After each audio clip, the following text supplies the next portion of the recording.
right, special thanks to this company for sending us their kitchen scale. This is the model KD7012, and it will weigh up to 5,000 grams. It'll do ounces, milliliters, pounds, and grams. It has an auto 0 and auto off. Not a whole lot else around the sides of the box, and the same picture on the back. So let's open this on up.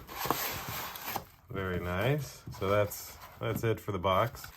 And oh, look at that. They include batteries. Can't beat that. So here is the actual scale, and this little sticker that makes it look like it's all scratched up is can peel right off. So let's take that off here.